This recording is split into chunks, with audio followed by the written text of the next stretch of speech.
Hello, and welcome to Emerging Literacy, Developing Pre-Handwriting Skills by the SPC Early Years Teacher Team.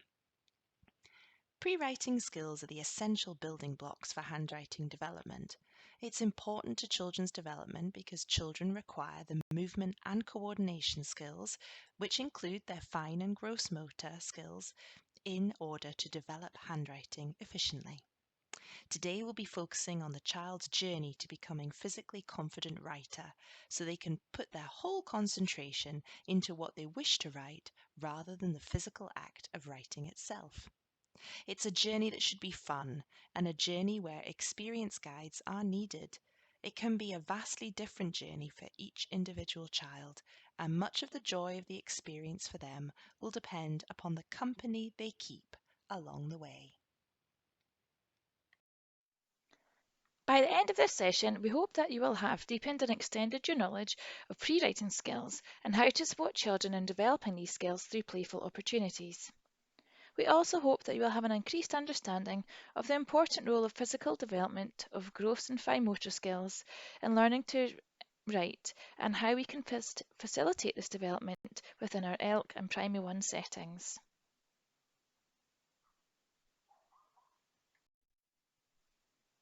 Take a moment to read these statements by pausing the presentation.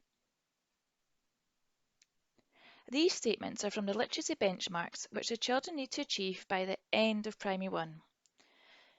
We hope that completing this training will help you to understand what we need to know and do to be able to support children in the development of their pre-handwriting skills so we can set them on the road to success and being able to achieve these benchmarks by the end of Primary 1.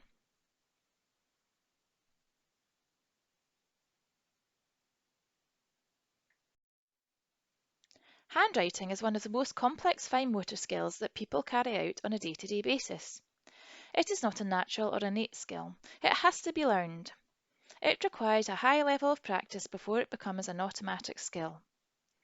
If children begin to write before they are ready, this can lead to a reluctance to write, poor self-esteem, inefficient pencil grip and letter formation, which can in turn lead to a slower writing speed.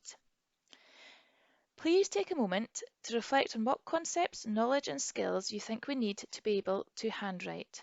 Pause the presentation to do this. Handwriting uses a huge range of underlying skills, as we can see in this list here. It is a complex process which involves not just developing great dexterity and muscle control, but marshalling a wide range of concepts, skills and knowledge. You may be surprised that there are so many, or some you may haven't heard of. We will now explore each of these components which are important for the development of handwriting skills.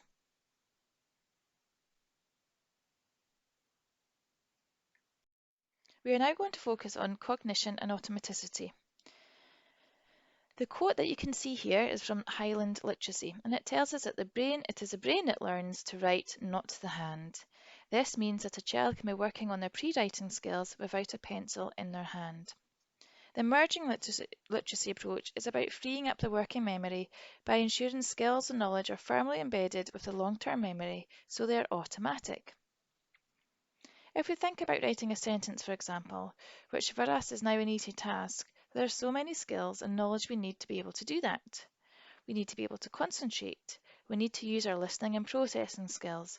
We need to use our auditory memory to remember the words in their order. And we need to use our auditory discrimination to hear the different sounds. We need to know to write top to bottom, left to right. And we need to use our knowledge of word boundaries. We need to use our knowledge of phonemes, letter sounds, and graphemes, which is a letter formation. And we need to use capital letters and full stops.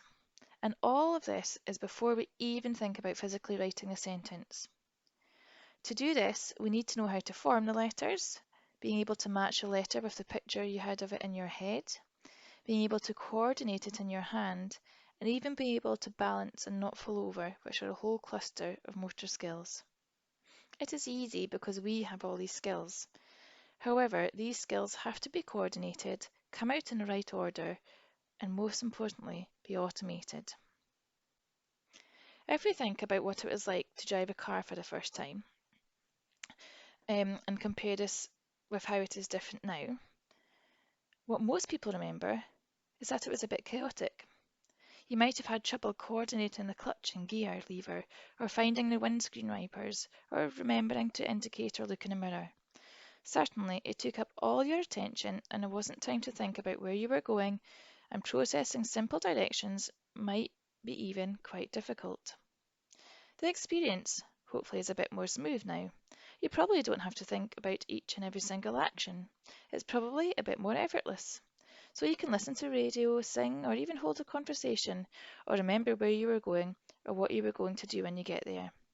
The different feeling is the difference between skills that are automated and skills which are not. Imagine that you are asked to drive a car without any prior practice. What might be the possible behavioural reactions? You might refuse, or only partly try by turning the engine on, or have a go at the window wipers or the indicators, or you might just bash on and make a mess of the car. If you think about those reactions, refusing, not putting in a lot of effort, or just carrying on and making a mess, I wonder if you ever see any reactions like that with literacy tasks. And this is why automating skills through practice is so important, because they become effortless and don't use capacity in the brain, and that means that the child has room to think about other things, about what they are wanting to write.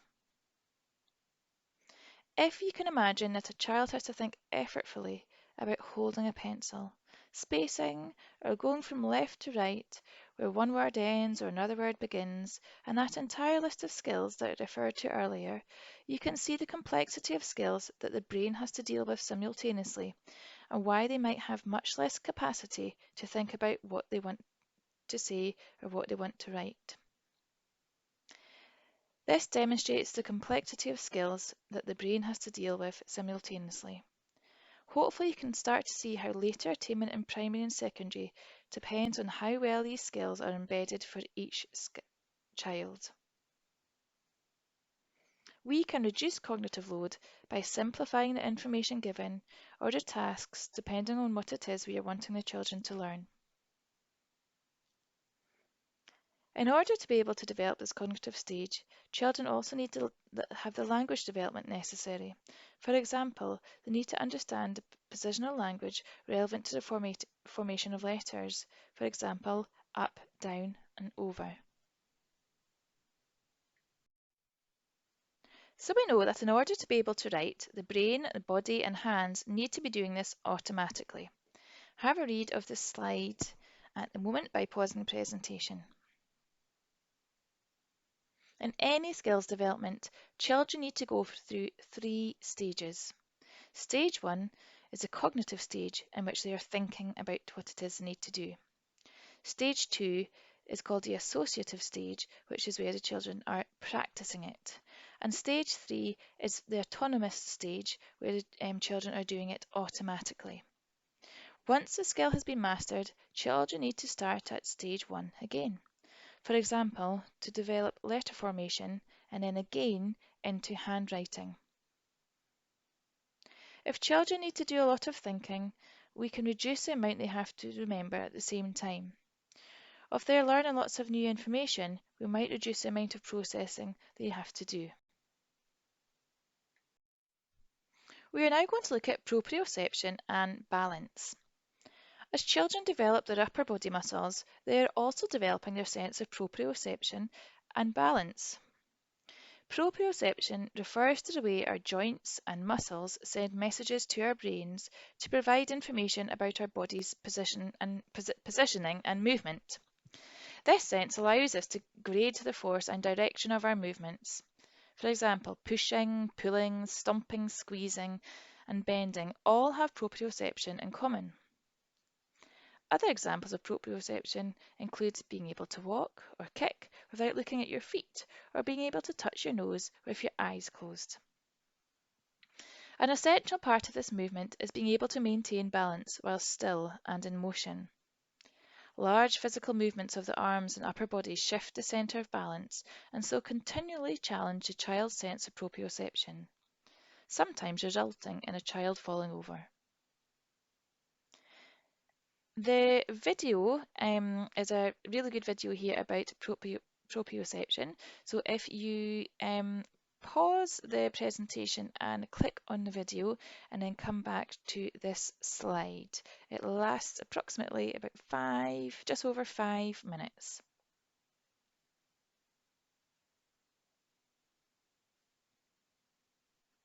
So, looking again at proprioception, children with proprioceptive processing disorder symptoms will vary between children, but may include clumsiness, uncoordinated, difficulty carrying out normal childhood tasks, or finding the right level for the movement.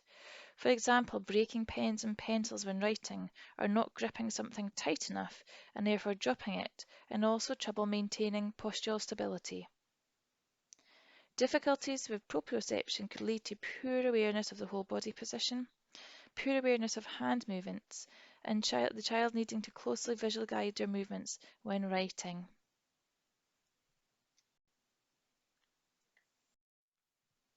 Sensory integration is a whole other topic, but one which is good to be aware of. The different parts of our body that receive sensory information from our environments, such as our skin, eyes and ears, sends this information up to our brain. The brain interprets the information it receives, compares it to the other information coming in, as well as to information stored in our memory, and then the brain uses all this information to help us respond to our environment. Therefore, sensory integration is important in all the things that we need to do, such as getting dressed, eating, socializing, learning, and working. Sensory integration is about how our brain receives and processes sensory information so that we can do the things that we need to in everyday life. Difficulties with sensory integration could lead to the following: poor posture control or strength, poor equilibrium and balance, difficulty isolating head-eye movements, poor tracking and visual stimuli, avoiding of upper extremity weight bearing, tiring easily, challenges establishing dominant hand, whether it's right or left-handedness. As you can understand, all of these can have a marked effect on a child's ability to master writing. We are now going to focus on gross motor play and what this looks like in practice.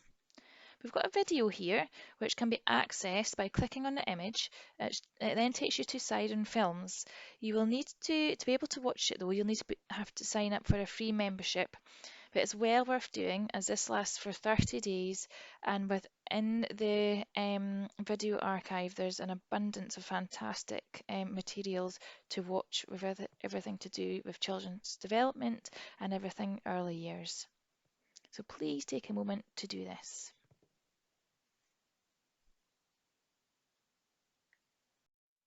We hope you enjoyed the previous video about how physical play helps to develop children's gross motor skills.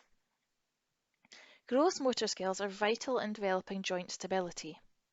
The development of pre-handwriting skills rely heavily on the development of upper limb joint stability at the shoulder, elbow and wrist.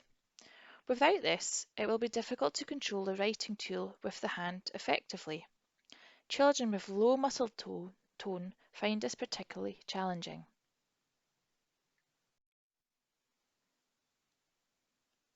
When planning for pre-handwriting and ELK settings, practitioners can provide play opportunities which focus on developing gross and fine motor skills.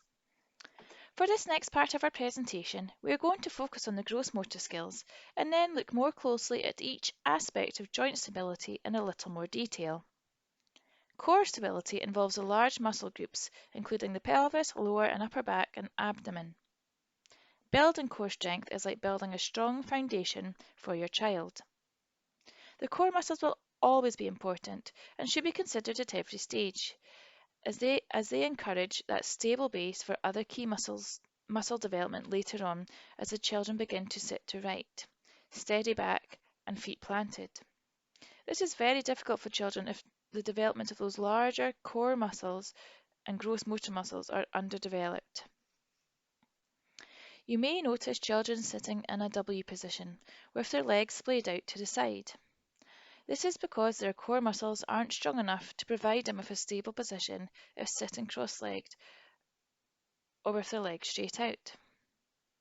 Children should be discouraged from sitting like this for long amounts of time, as it puts strain on their hip, knee, and ankle joints. We can introduce fun ways of developing core strength into our provision. By clicking on the big red box there, it says core stability activities. This takes you to a fantastic NHS resource which has lots of wonderful ideas for developing core strength. The development of pre-handwriting skills rely heavily on upper limb joint stability at the shoulder, elbow and wrist. Without this, it will be difficult to control the writing tool within the hand effectively. Children with low muscle tone find this particularly challenging. Children use their body to aid their early mark making and then writing by using a sequence of muscle movements. Which muscle they use may depend on their stage of development. Most children follow the same sequence of development, so once we are aware of it, we are able to assess where our children are and create an appropriate environment to support and extend them. So first of all, we're going to think about the shoulder pivot. In ELK, as children begin to explore mark making, you will possibly see many of them using movements that originate from the shoulder pivot, the elbow staying straight and the wrist stiff at this stage. It is the muscles in their neck, chest and back that are most well developed and which have the most strength at this stage. So it is these muscles that are used to help the hand to make those first emergent marks. Here, you are likely to see marks that are long and straight or large and circular, and often at this stage with most of the movement coming from the shoulder. It is likely at this stage that most children will be using a palmar supinate grasp, which is a fist grip where they wrap their fingers around an object.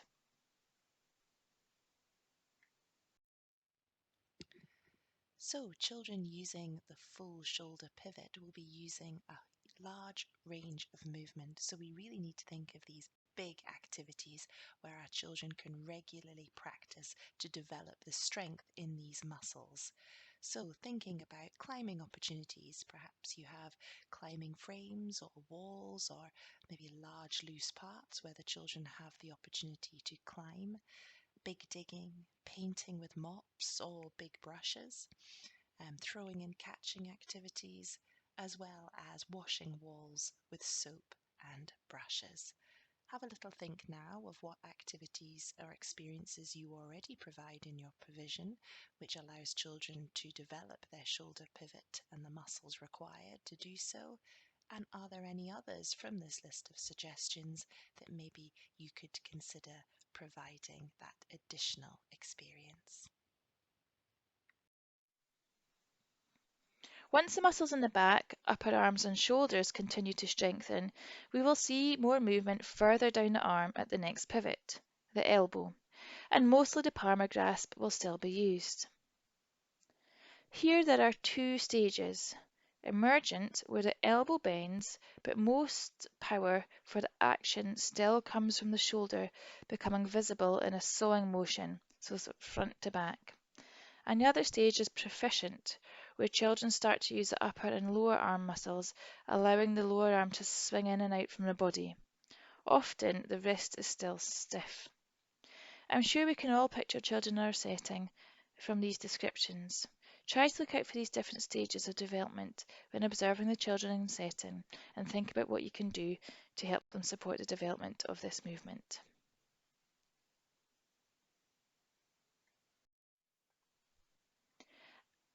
At this stage, the elbow begins to do more of the work than the shoulder.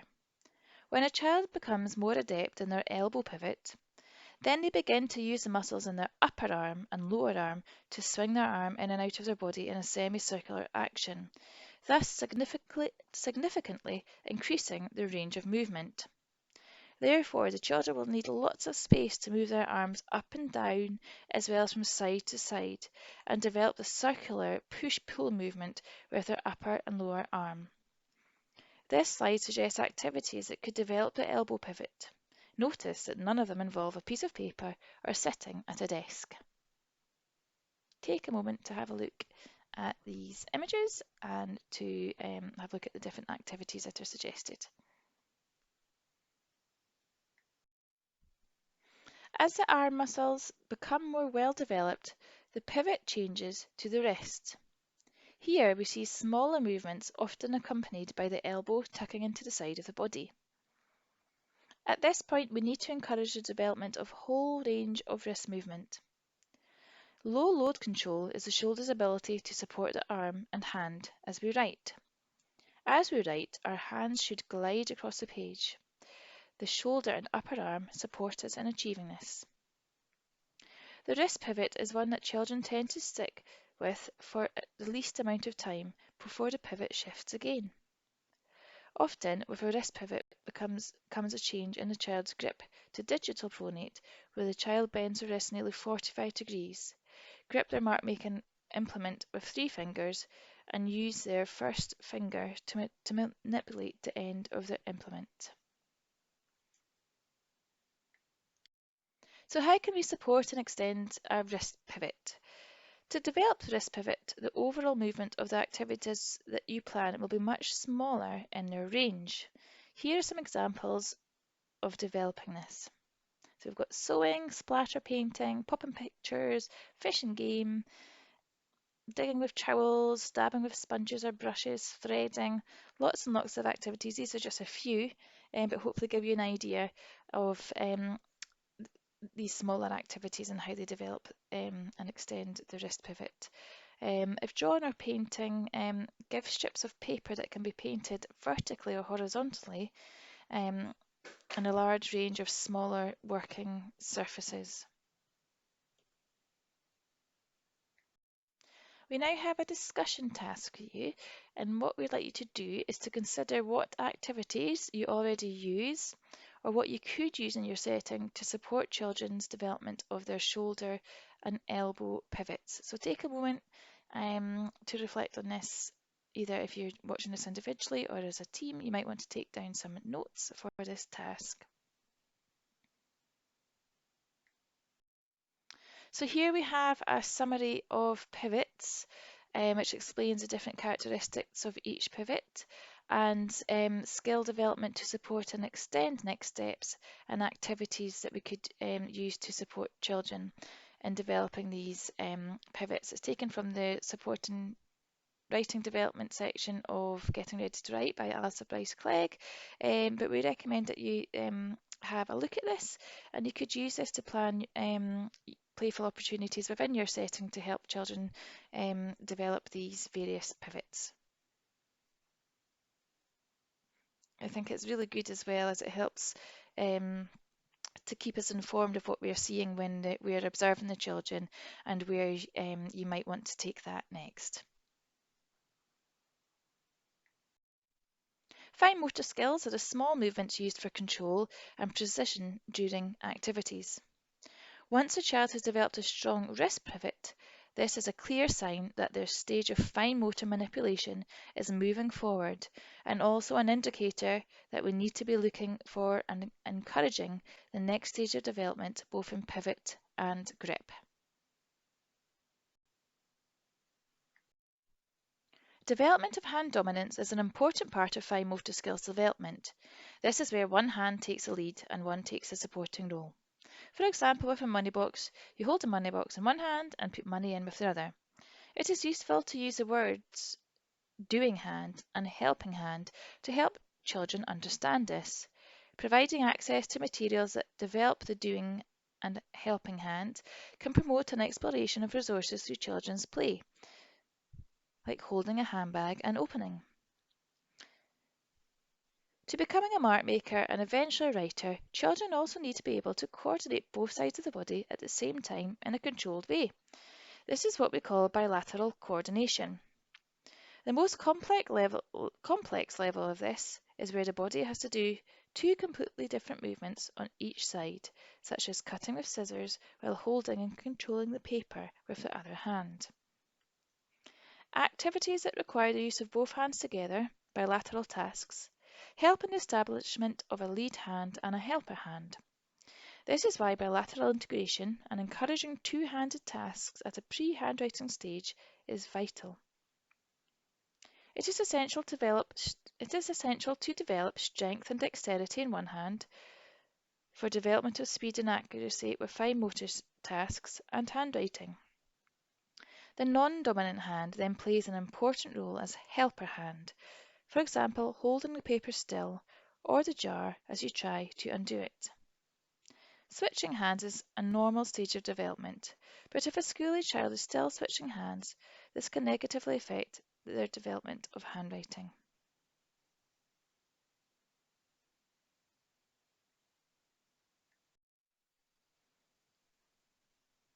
We are not born writers, and indeed, being able to write is not a fundamental need that our bodies are designed for.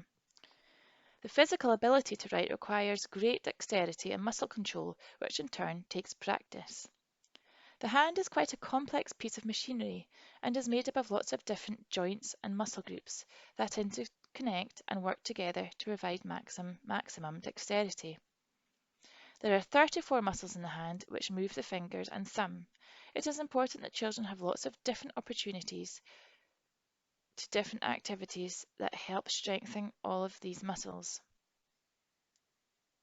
In a child's journey to becoming a mark maker and eventually a writer, they need to master all of the following: pencil grip, palm archers, in-hand manipulation, thumb opposition.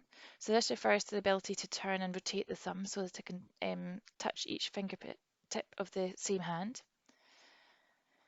Finger isolation, which is the ability, this ability is very important in the development of fine motor skills, as it's a mechanism that will allow children to hold and manipulate a pencil or paintbrush or tie laces or push buttons and a host of everyday essential skills.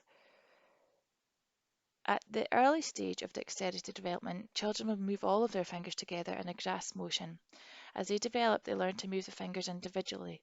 This ability is very important not only in the development of fine motor skills, but also in developing mathematical skills. And then we have our knuckle, pip, and dip joints. The dip joint is the one that you need to be able to manipulate well to support a tripod grip. To develop this joint, you need to work with things that are small and fiddly and malleable, materials that give a high level of resistance.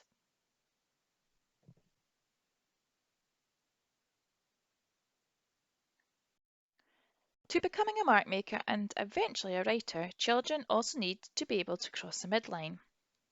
Crossing the midline is a key building block in developing pre-writing and pre-reading skills and is an important aspect of child development.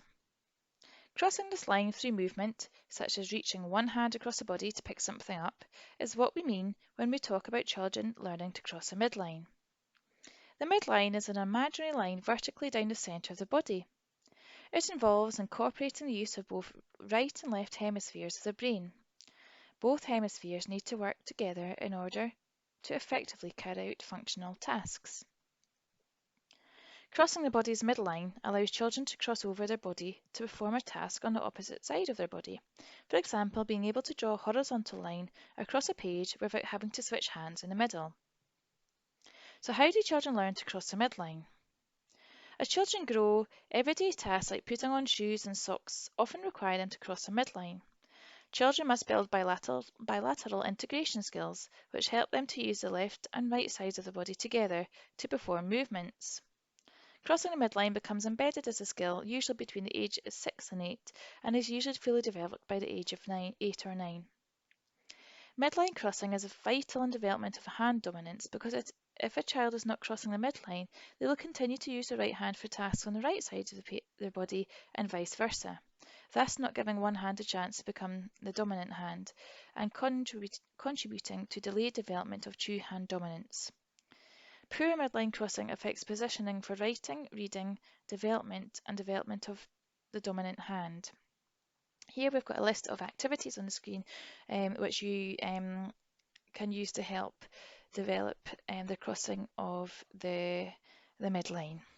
And one always thinks as well of the song Staying Alive, which could always be played during a short group time, and making that movement of pointing the hand up and down across the body could be a fun way of helping children develop this skill.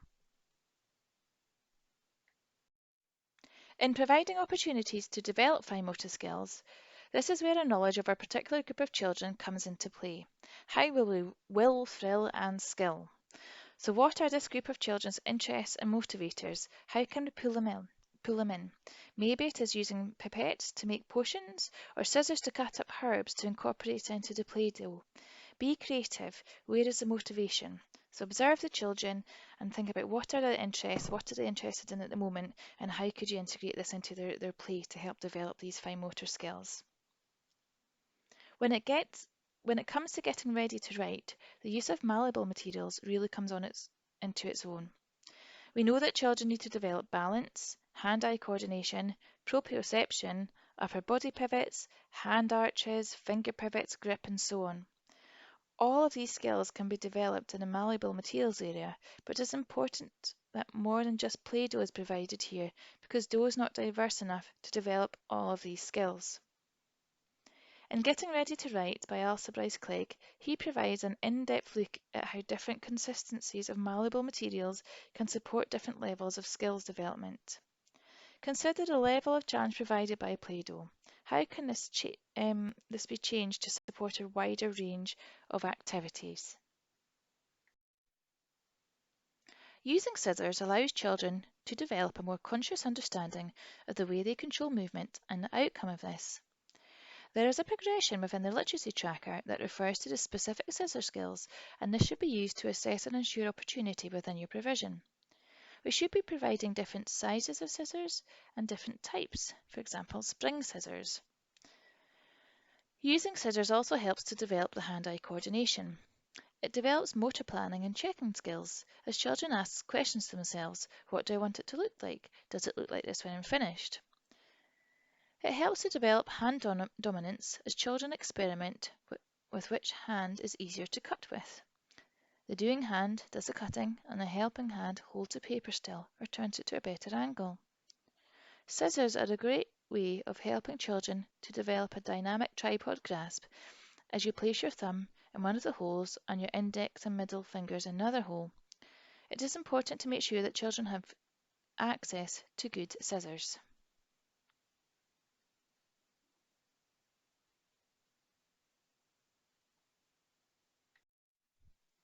We are now going to take a look at a video about fine motor play and how this helps to develop children's fine motor dexterity.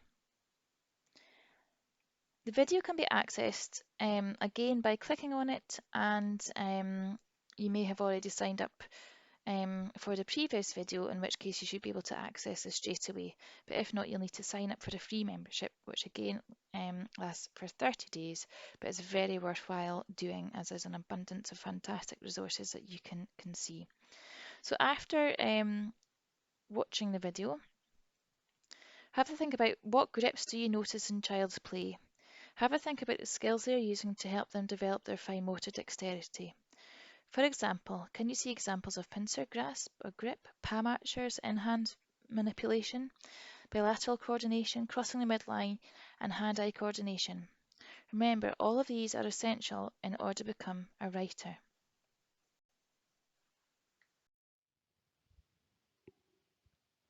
We would now like to talk about the use of the developmental overview in relation to pre-writing skills. We need to be aware of the developmental need of each child and to match teaching and learning to what different children need. The developmental overviews help us to do this and are a way of checking children's preschool development. As you know, when making your assessment of each child's progress to each statement, we highlight green. We need to be aware of the developmental need of each child and to match the teaching and learning to what different children need. The developmental overviews help us to do this and are a way of checking children's preschool development.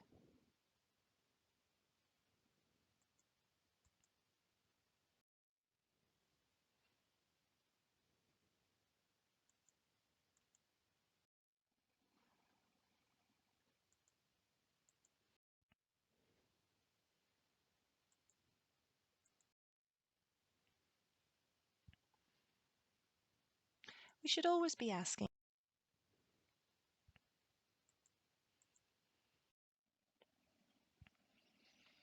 visual perception and integration.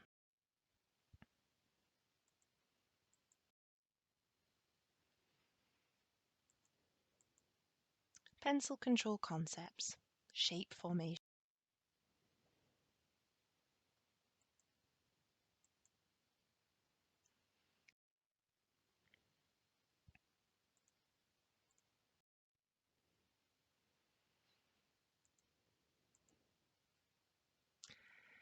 We look here at the typical development of a pencil grasp, from early pincer grip or fist round a pencil to the development of the effective dynamic tripod grasp.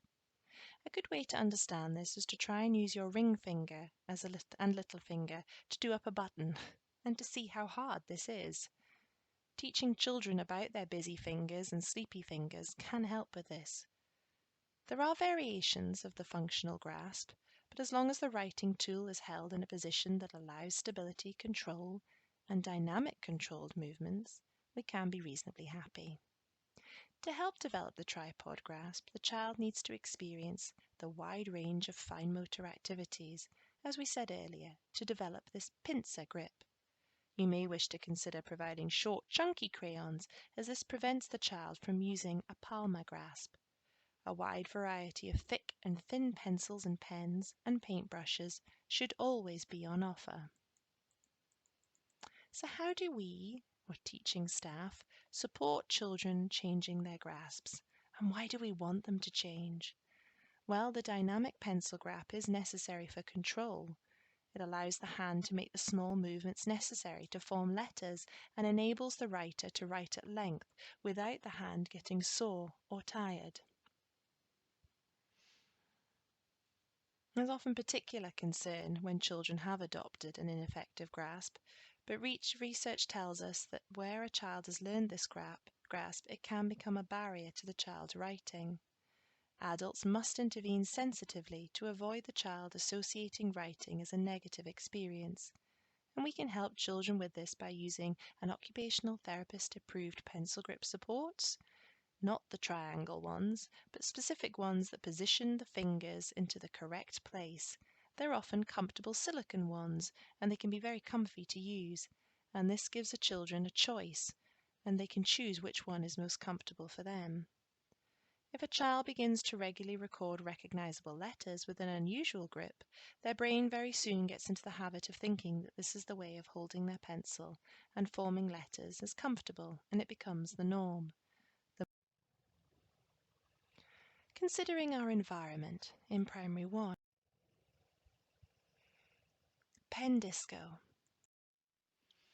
Other playful mark-making strategies include the writing ready warm-up. During the first year of emerging literacy being adopted within SBC, a writing ready warm-up was developed as a test of change with members of the early years teacher team and a P1 teacher and occupational therapists. They collaborated to develop a set of quick, easy done activities to support the elements necessary for children's handwriting. A number of teachers have adopted this with their P1 classes from P1 upwards, and again the children have loved it. Every day, a core activity, one bilateral or crossing the midline activity, and one Play-Doh activity was done with the children. The children each had their own little pot of Play-Doh. The teacher's assessment demonstrated a marked improvement in all the children. Letter formation.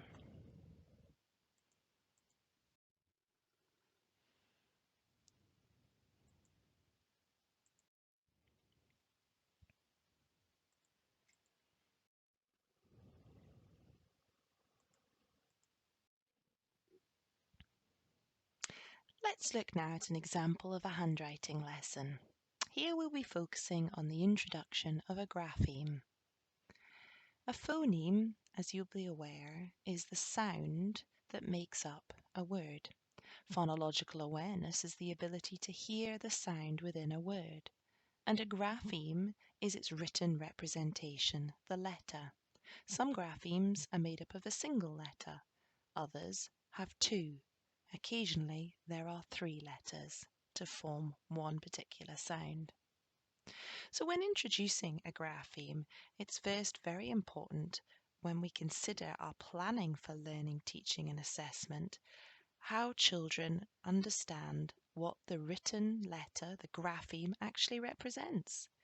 Practitioners must support them to make the connection between the phoneme and the grapheme, which represent the phoneme. The children also need to understand why we learn the graphemes. Being explicit with children about why we need to learn these is really important. It's also very important not to rush the awareness of the phoneme and rush to get to the written section before children are ready. When we are moving on to stage 2, this is the thinking, looking and doing section, and it's the cognitive stage of forming graphemes. Children must have the opportunity to develop their knowledge and understanding of the shape formation and directional concepts which are associated with forming the grapheme, i.e. they're going to have a look at what the shape looks like. Maybe we can have a big version of it and we can drive cars around it. Maybe we can line up small items along it, developing fine motor skills, but also becoming aware of that shape. Then we need to be practicing those vertical and horizontal strokes that make up the shape. It's important that for some of the more complex letters, we do not rush to complete the actual letter before we have established its building parts. Once we have practiced the circles, the downward strokes, the flicks, the starting stems, then we'll be ready to put those movements together. And this is done considering our thinking and our looking and our doing. Always make sure that children have the opportunity to reflect upon what it is that they've done. Often this will be most effectively completed in a small group supported by an adult. They can be guiding with verbal prompts about that directionality and that shape, and they can also guide the assessment process. Plenty of practice is required in both the vertical and the horizontal planes. Vertical may be up against a wall, on glass, on an easel. Horizontal might be in a tray of sensory materials, lentils, shaving foam, sand. It might be in paint. It could be with a big chunky bit of chalk out on the pavement. Only when we've had significant practice of all the stages 1 to 5 above should we move to stage 6, which is with writing with a smaller implement. Consider the readiness of the child. Are their fine motor skills and fine motor control at a point where actually this is going to be a rewarding process? Terms when teaching handwriting can often be very ambiguous. Many handwriting schemes use visual prompts like "go round the apple" instead of describing, as what most children will find much easier to represent in their mind, shapes, mathematical shapes such as a circle, accompanied by verbal prompts as to the directionality. We should make sure that we allow children to also to describe from their perspective what shapes they have created. This will facilitate them retaining what they have learned during this particular learning focus because they have attached it to something that has meaning to them. When practitioners are supporting children with this 6th stage of writing, prompts such as, "Did you take it in the right direction? Did you use the correct stroke? What could you do next time?" will help children make assessments of their work and facilitate that thinking stage.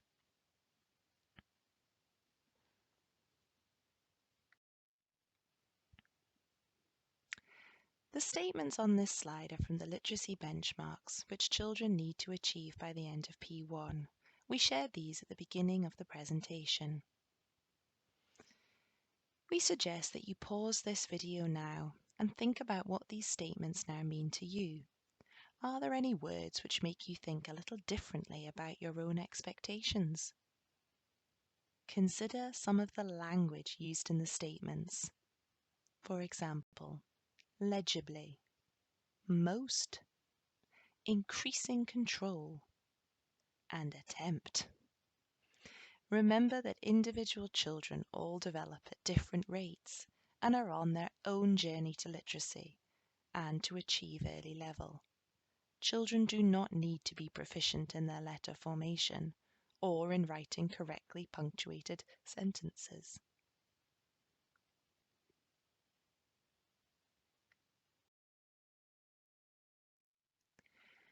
So, thank you very much for joining us in this training session on pre